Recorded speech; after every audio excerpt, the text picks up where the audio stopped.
and I am founder and executive coach for Executive Intelligent Coaching. In my work, I have a three-part foundation that underlies what we do: emotional intelligence, future capabilities, and collaborative culture. As these are the vehicles that help drive individuals and teams forward to achieve the outcomes we're seeking, which are usually tied to performance, productivity, and satisfaction. So today, we will talk about one of my very favorite topics, emotional intelligence.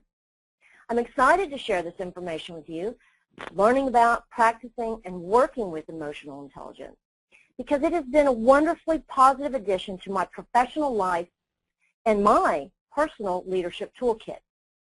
Thank you again for signing in and your interest in emotional intelligence and leadership skills. As a business owner, a coach, and a parent, I encounter my own leadership daily.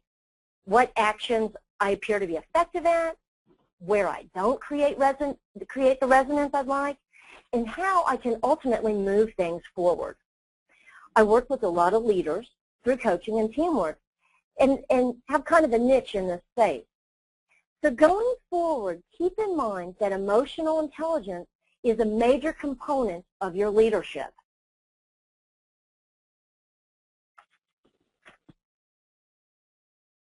And it's taking a moment for these slides to advance, so I apologize. You will give me a second to figure out what happened here. We'll get rolling. I apologize for this. Give me just one second.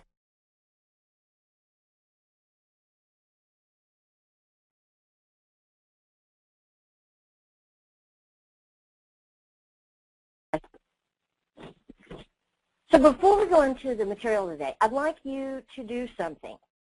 To kickstart the learning process, I'd like you to identify some specific behaviors or skills which will improve your leadership. Are you willing to do that? Okay, so take a moment right now and think about where you want to go with your leadership. In other words, what do you want to accomplish as a leader, and what skills do you need to do that? Now, let's move forward.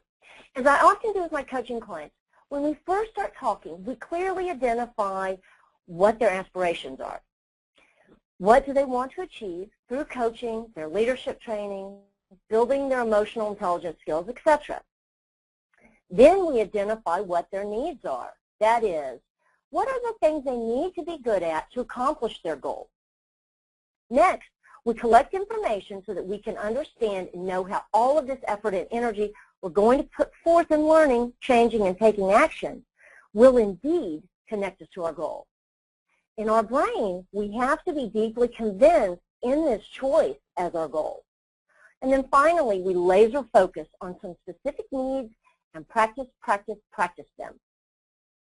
In this webinar, we will approach leadership and emotional intelligence skills in the same way.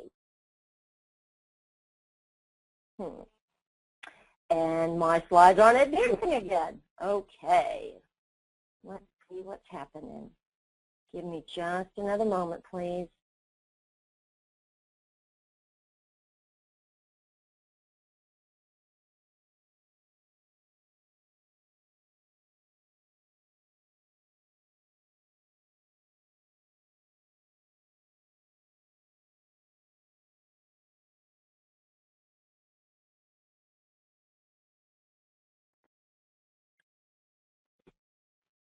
I've asked you to identify what your leadership objective is today.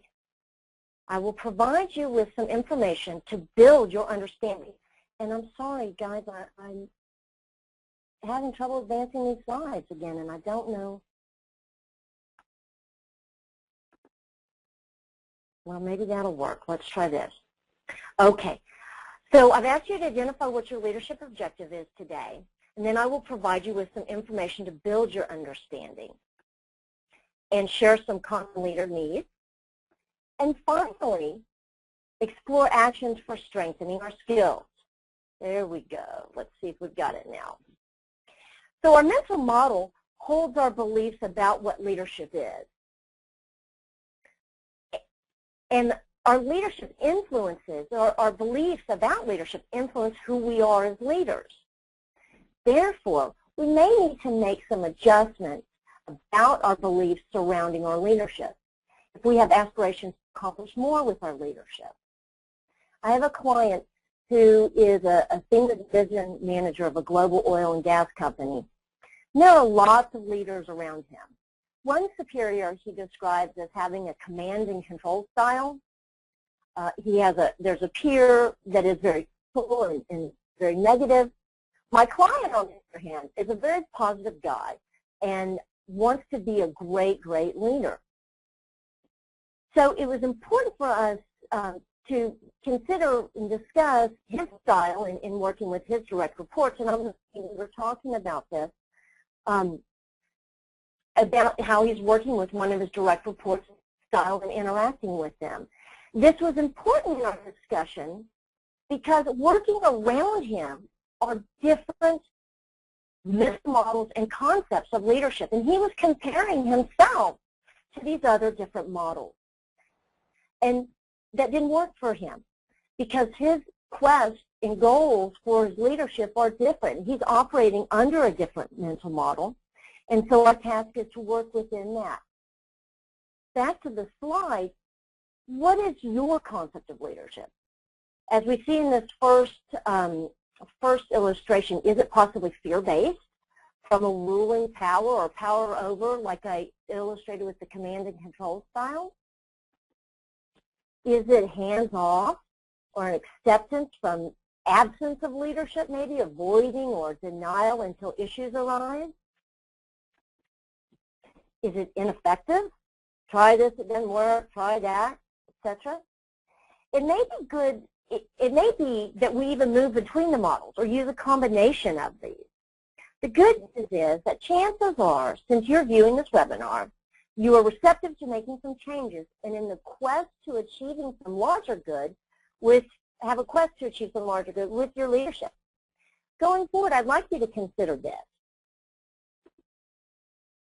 Leadership is ultimately about creating a way for people to contribute to making something extraordinary happen.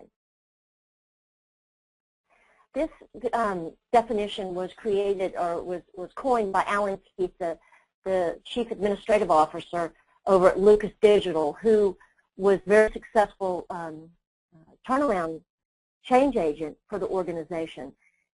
And this was his definition and ruling motto, if you will, for leadership.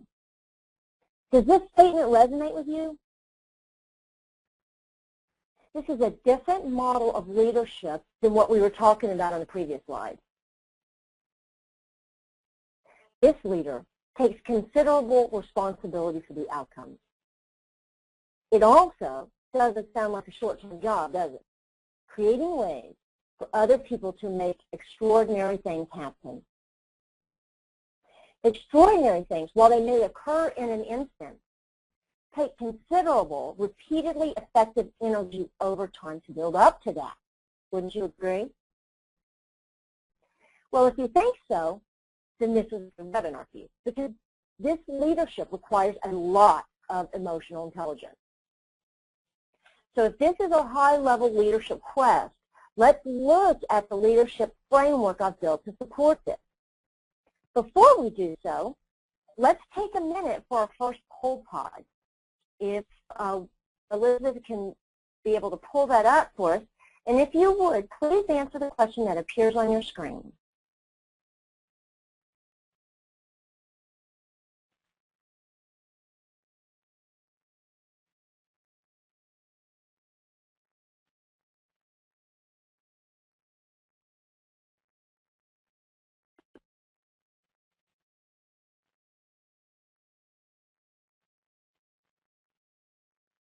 It looks like improving interpersonal skills is one of the top priorities, and then all of the above. Okay, there we go.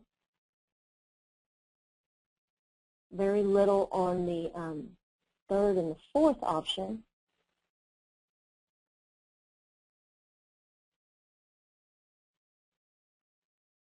And still all of the above. So improving interpersonal skills, inspiring your team, are very important, as well as establishing structures in our processes, and the fourth option was managing problems with employees.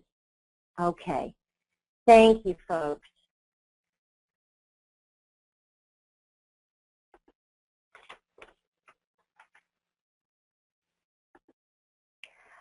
Here's a framework for leaders to prepare and support their team for success. It is created and empowered by leaders who model collaboration, inspire a shared vision, challenge inefficiency, enable engagement, and encourage betterment. And they are adaptive and skillful at several positive leadership styles, which are authoritative, affiliative, democratic, and coaching, depending on what the situation calls for. Daniel Goleman's research shows us that those styles, when used at the right time, have a positive emotional impact and financial results on the organization. And what about exemplary leadership? Leadership gurus James Kuzma and Posner tell us in their best-selling book, The Leadership Challenge, that research points to 5 common practices that guide others toward peak achievement. Model the way, inspire a shared vision, challenge the process, encourage the heart, enable others to act. This is quite a task, but we can learn the skills and practice them so that we can model, inspire, challenge, enable, and encourage. Keep in mind that leadership involves complex behaviors which are learned, thankfully. And let's also keep in mind that when we're doing this to effectively impact and ultimately support the creation of extraordinary things to happen. So leadership, great leadership, is in by no way a small task. What does the research say about leadership styles? Here's some international research of 3,871 executives from 1996. Upon examining the effect of different leadership styles on organizational climates and the resulting financial impact, like sales growth, efficiency, and profitability, leaders who used styles with a positive emotional impact saw decidedly better financial returns than those who did not. Wow. Okay, leadership style with a positive emotional impact improved organizations' finances. The authoritative, affiliative, democratic, and coaching styles are a few approaches to leadership that lead to that positive impact. Now, if you will, think for a minute. How is leadership received? How do people receive our leadership, our mood, our words, our actions? It certainly is a dynamic, complex process. And in the IT and engineering world, this is a great need. Very often, what clients come to me for is strengthening these areas in coaching.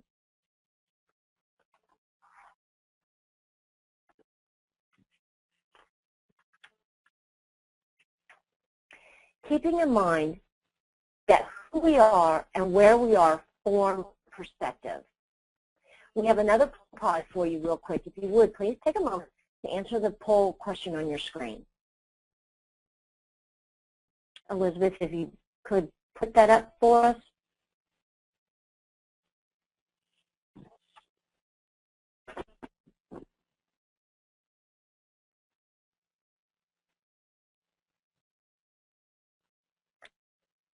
So we have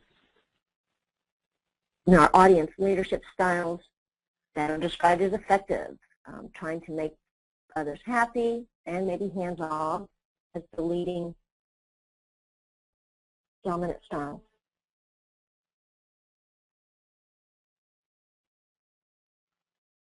Okay, and now we've got some authoritarian styles. And still effective is the primary one. Well, that's excellent.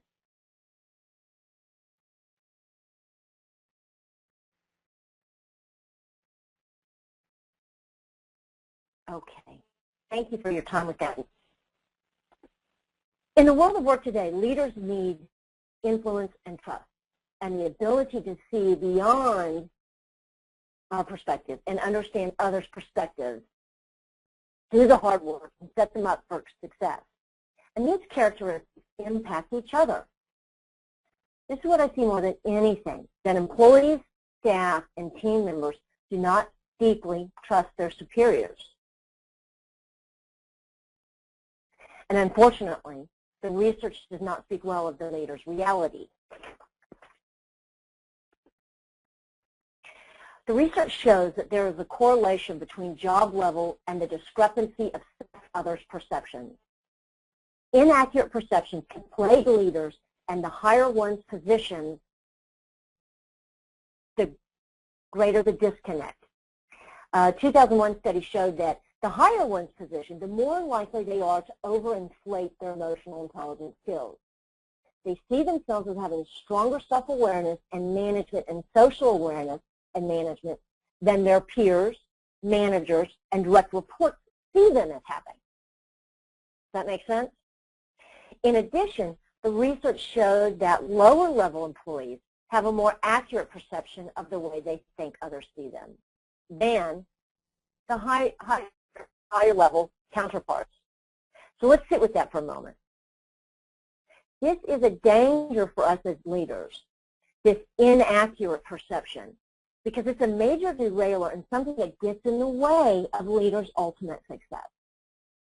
If we think back to the previous source, the greatest need that I see is the influence and trust being inhibited from leaders because deep down,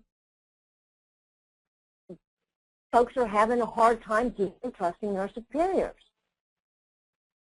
Where might that be coming from? I bet you think of a manager, executive, or leader you've known who has an overinflated sense of their leadership skills and views themselves differently than others view them.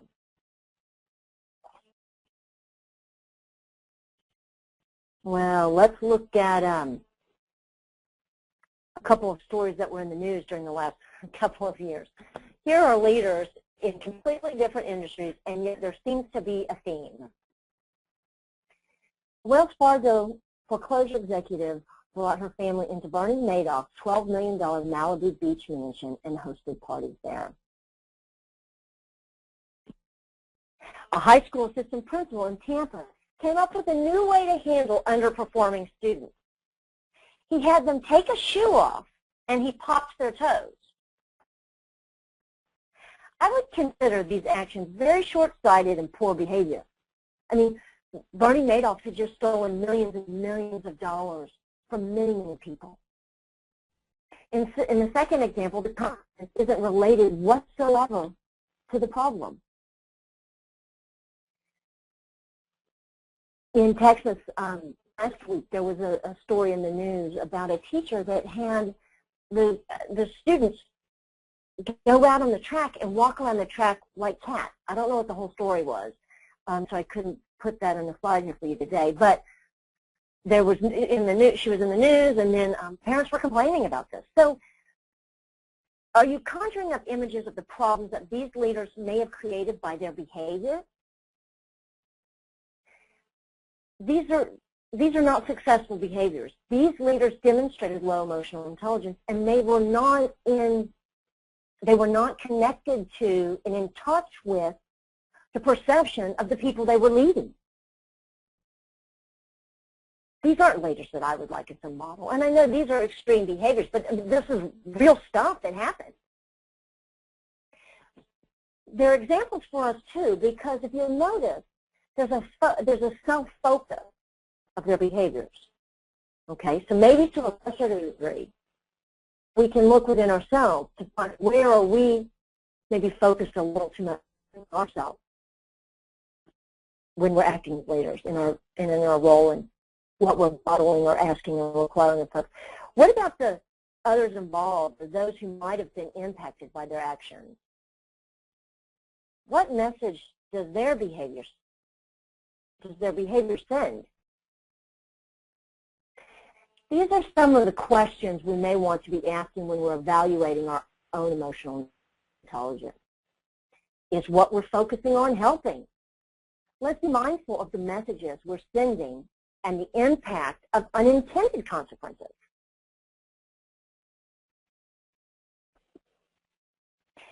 I have a short video that I would like to share with you. In it, Daniel Goleman, one of the most prominent speakers on the subject of emotional intelligence, shares with you some important features and implications of emotional intelligence and how it contributes to success of professionals. The video lasts right under 4 minutes, so we'll go ahead and run this, and then I'll come back to you.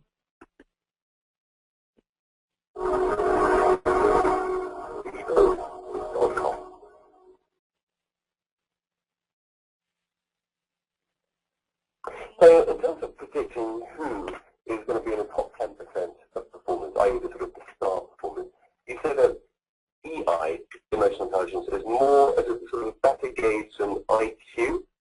So can you tell me why that is the case? It's very simple.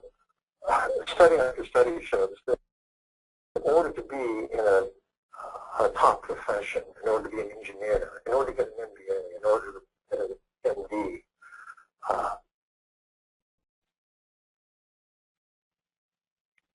or be a top executive, you need... Whoops.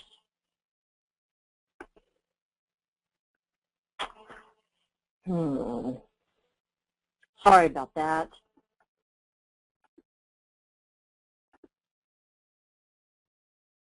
Let's try that again.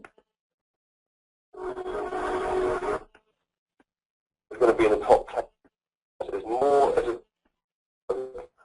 in order to be in a top profession, in order to be an engineer, in order to get an MBA, in order to get an MD, be a top executive, you need to have an IQ that's about 1 standard deviation above normal or higher. That puts you at about 115 IQ.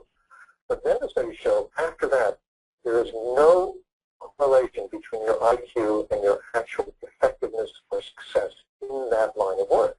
Whether you're a CEO, an academic, an engineer, doesn't matter. Why? Because that is the IQ level you need to master the technical skills and the cognitive capacity you need to handle that profession. But after that, think about it. Once you're in the field, you're competing with people who are about as smart as you are. There's really no, throughout school, IQ is a huge advantage for grades. In the workplace, after you reach that criterion level, it has very little added benefit, and what makes the difference are your personal abilities. How you manage yourself, you stay motivated, you stay focused, are you adaptable, are you self-aware, and your interpersonal abilities. Can you read other people? Do you know how to get along well? Are you a good team player? Can you be a leader? And those all depend on emotional intelligence. Now, I've got no doubt that people that are watching this are sold on the premise of emotional intelligence. But the big question I think people would be wanting to ask is, once you know your EI level, can you improve or can you become more emotionally intelligent? Now, the good news is that you can improve emotional intelligence competencies. These are learned abilities that build from the fundamentals. So, for example, emotional self-control, staying calm under pressure. This is a capacity that can be learned. The steps are quite well known. But you need to, first of all, want to get better. Listening well, listening deeply. That's a critical empathy skill. And if you have poor listening habits, it's like the common cold of leadership, then you can improve. But again, you need to be motivated. Why?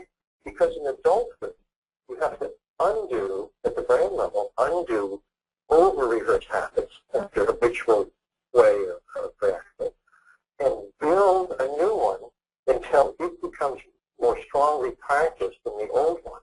Then you'll do it naturally. And that takes real effort and real motivation. When you talk about self-motivation, what's the core essence of being self-driven and motivated to move forward as an individual? I think that motivation has to be true, that you need to align the desire to improve with your own sense of values and purpose, what you really feel is important. What are your dreams? Where do you want to go in life? Is something holding you back? can you change that for the better? That's the kind of genuine motivation that helps people really make the change.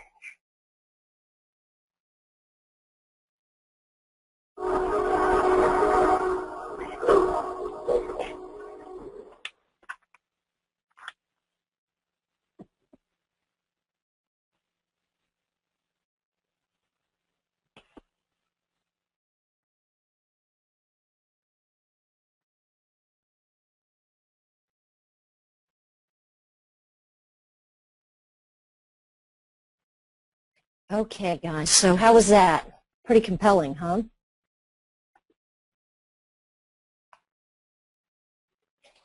So what specifically is emotional intelligence?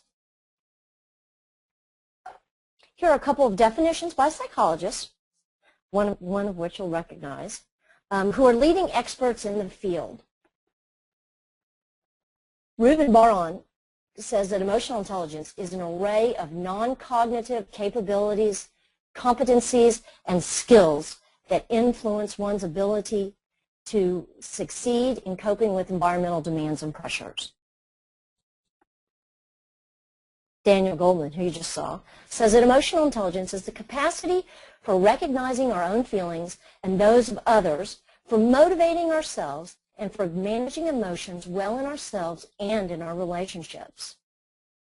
If we break these definitions down, essentially we have the first one, non-thinking skills that help manage the world around us. In the second one, emotional awareness, drive, and management of ourselves and others. Now, let's look at some features.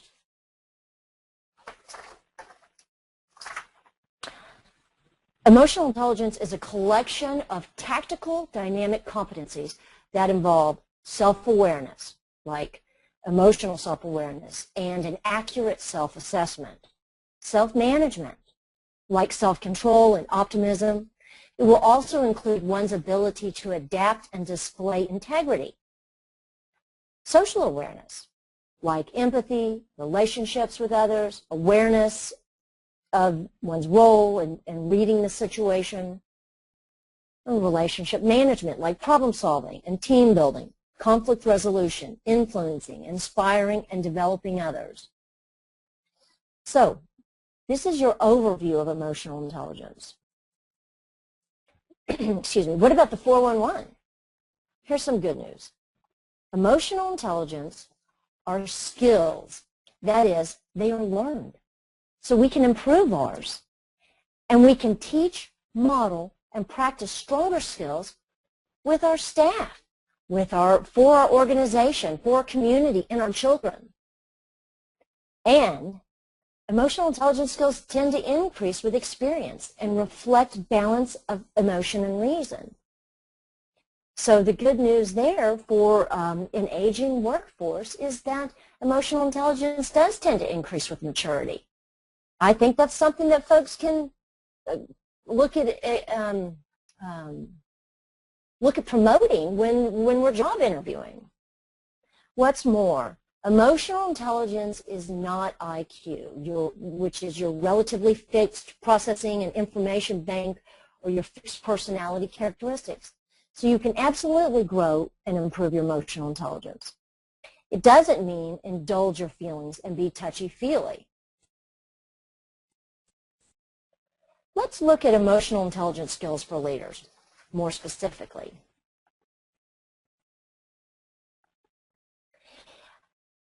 Self-confidence.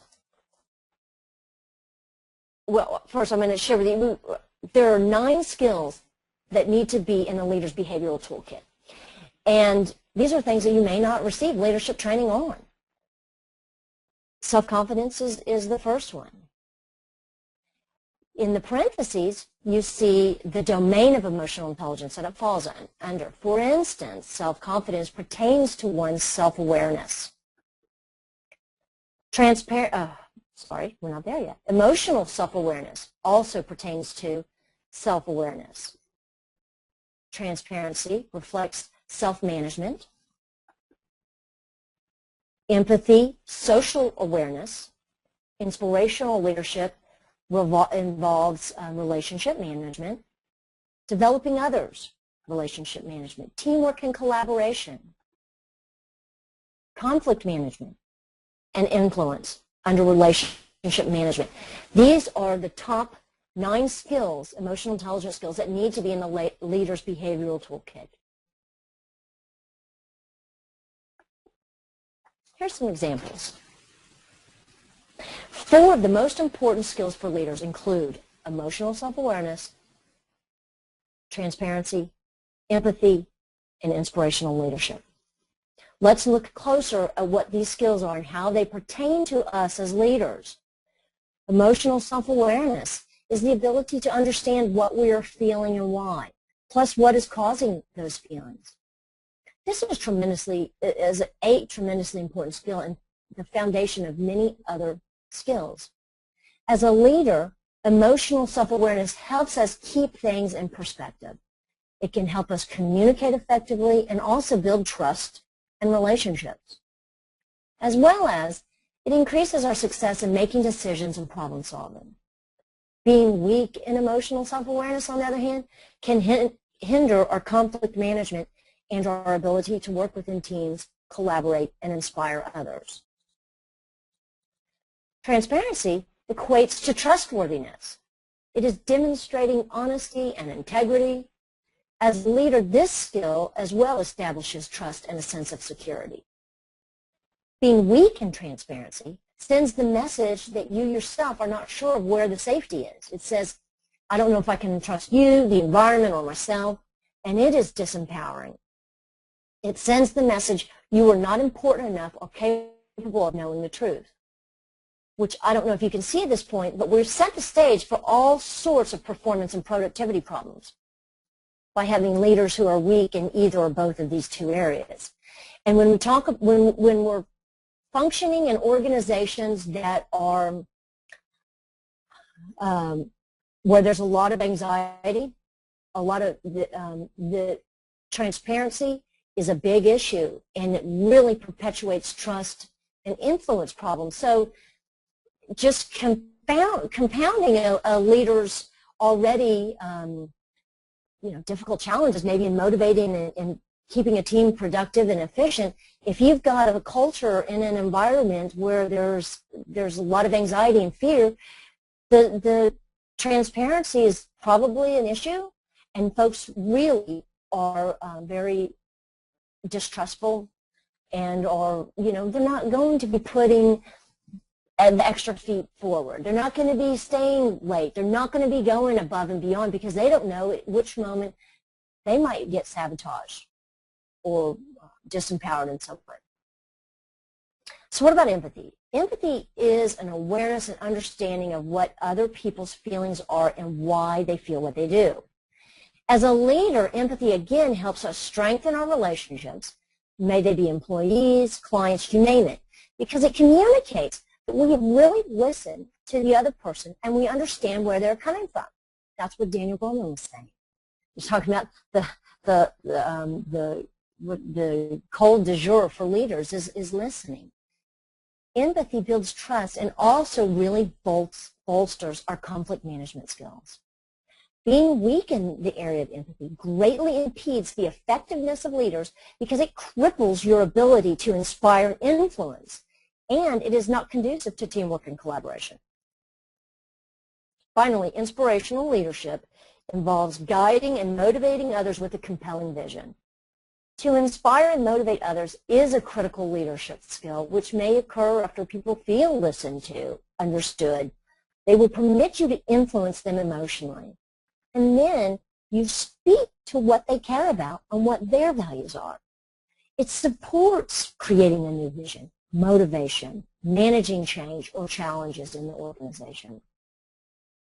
Being weak in this area, you will get less buy-in from your team, less productivity, slower achievement, and accomplishment. So these are 4 target EI skills for leaders. Can you see how these skills connect to influence and trust that I shared earlier as such an important need? And empathy, for IT and engineers, in my experience with coaching, it is always a primary need.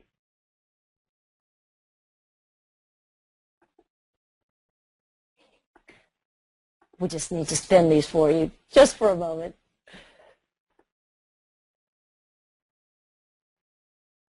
Let's do a example is not the main thing in influencing others. It is the only thing. So not only are we influencing with our actions, we are teaching and guiding and building credibility. If you will, go ahead and let's do a quick poll pod. Elizabeth, if you would mind pulling up the third question, and please answer the question as it appears on your screen.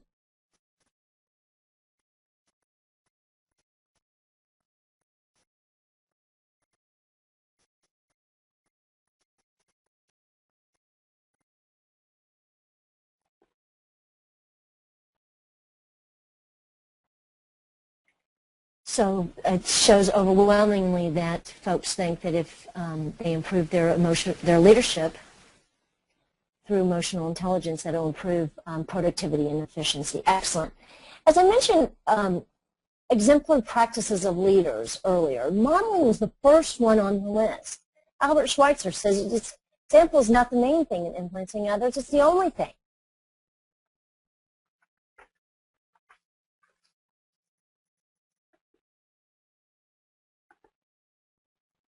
Here are a few statistics regarding the impact of emotional intelligence on leadership. Do you want to outperform other executives or leaders? A study of PepsiCo executives with high emotional intelligence outperformed their peers by about 35%. Do you want to be more effective as a manager? Fundamental elements of emotional intelligence such as self-awareness, self-regulation, motivation, empathy, and social skills support the skills that account for 76% of the effectiveness of leading managers. Do you want to improve your financial performance and better manage budget cuts? Self-awareness of leadership abilities leads to better financial performance. Do you want to be a star performer? In a study of 12,000 managers and executives, it was found that 80% of star performers' competencies were related to emotional intelligence. So folks, the research is compelling. Strong emotional intelligence skills are critical to effective leadership.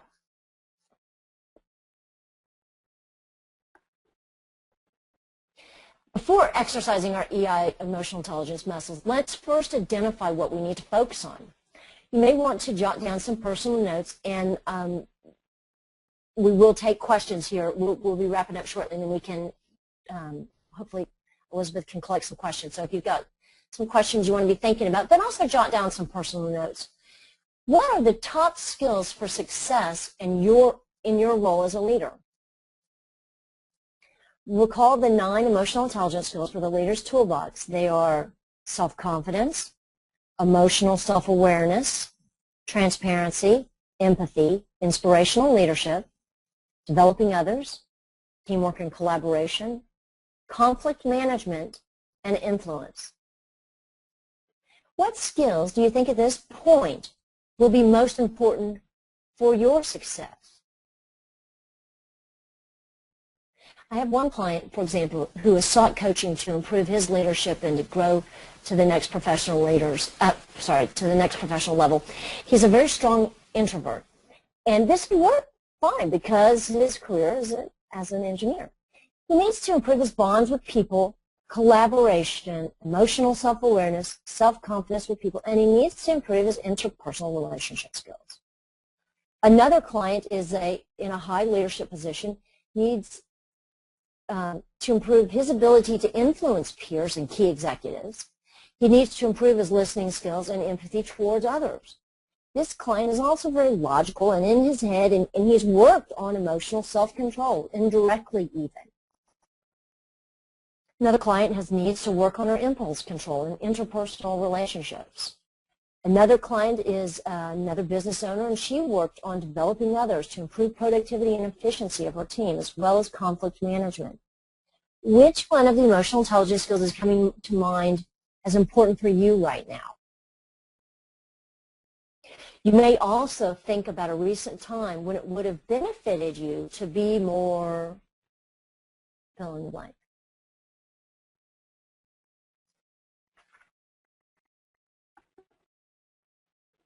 Moving forward, you can do the following things.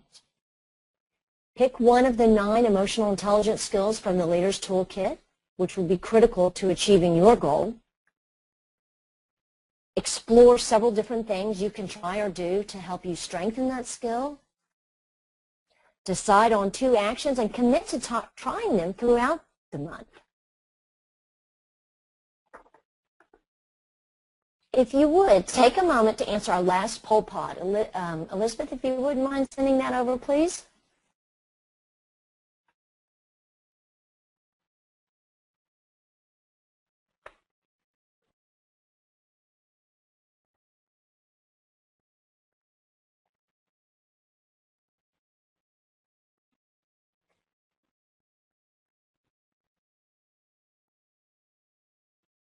So as a leader, you rely on emotional intelligence skills. A predominant answer was 50 to 75% of the time.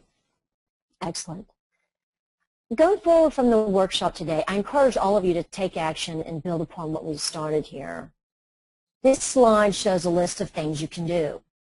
First thing is increase your awareness of yourself. Examine your behavior, ask questions, take assessments, learn about your preferences, talents, behaviors, and skills.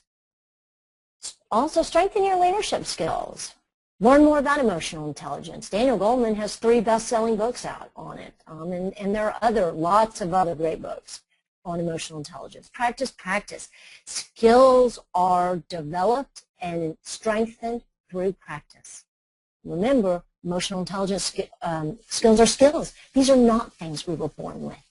And if you look around and notice the leaders that have been most inspiring to you, that have been most important and motivating and impactful, positively impactful in your life, chances are they have some pretty high emotional intelligence skills. We can practice these skills. It's never too late. And I think we as leaders have a service to do that for the folks we're leading, our organization, our teams, our communities, our families. Observe emotional intelligence, strong emotional intelligence actions. Remember how one of the exemplary practices of leadership is modeling? One of the ways that we learn is through observing and vicariously learning through others. So if you see someone who is very efficiently and adept at handling a particular situation, kind of look a little closer. What are they doing that's so effective? Observe others who are doing it well. We want to model ourselves after others who are strong in areas that we're wanting to become stronger in. Also, we could do some focused development, maybe a coaching engagement or some other capacity. Lastly, follow up with the skills that you've identified today. Continue exploring and expanding these skills. Think outside of the box. Ask for suggestions from others and explore new possibilities for behaving.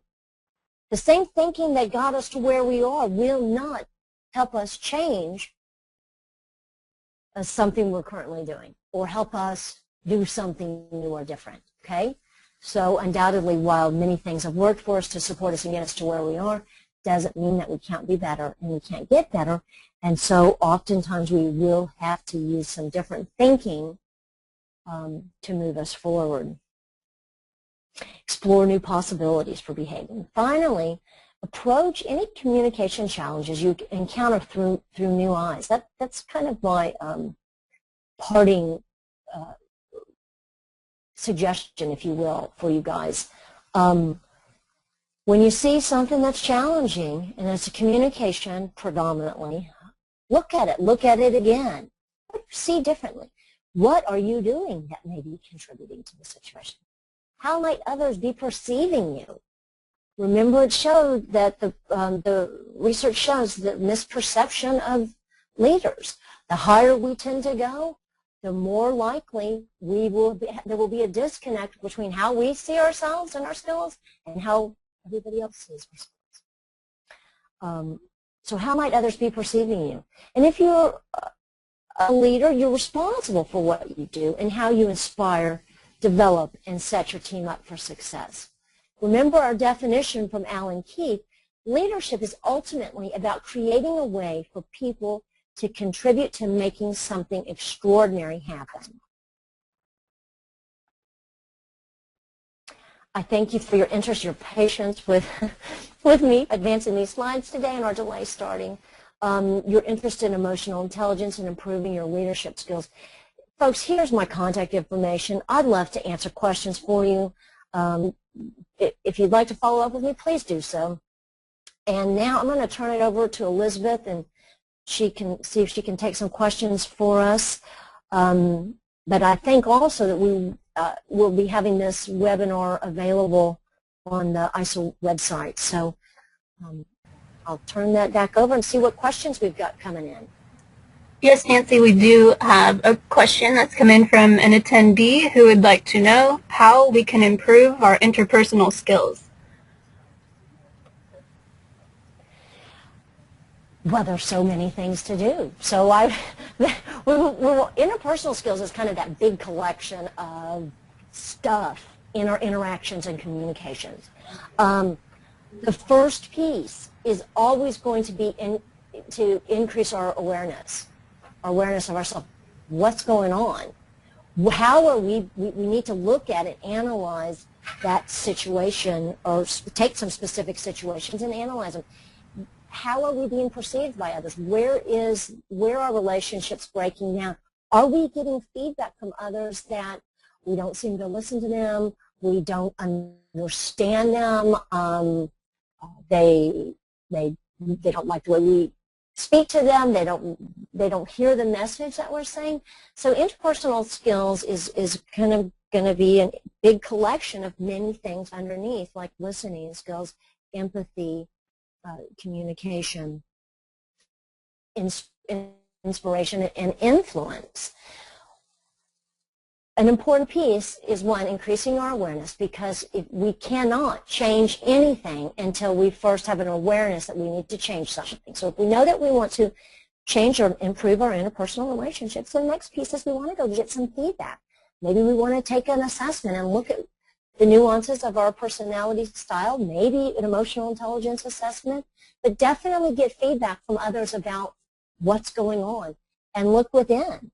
And then once we can pinpoint and identify some specific pieces that are less than desirable, we can target those to practice some different behaviors that are going to be more pro-social, if you will, or more positively and proactively set up our interpersonal relationships. All right, we have another question. An attendee asks, is there an assessment that is available to find the best areas to focus on within the 9 domains for improvement?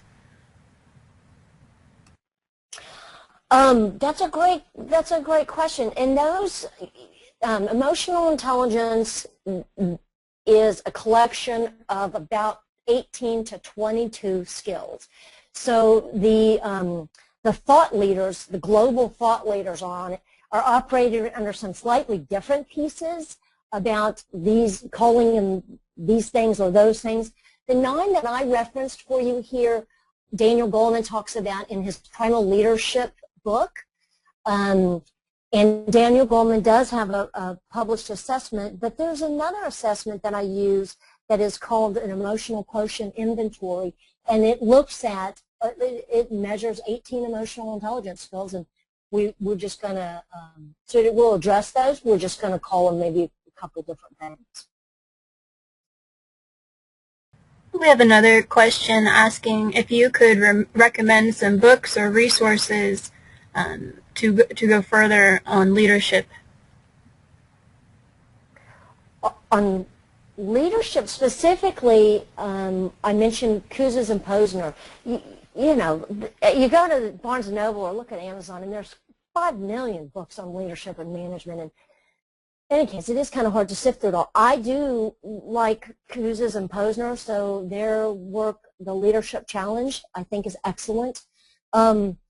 Dave Logan and his team out of California, they have a company called Culture Sync, but Dave Logan is out of C. Davis. And they have a book that's called Tribal Leadership, which is an excellent tool as well for leadership specifically.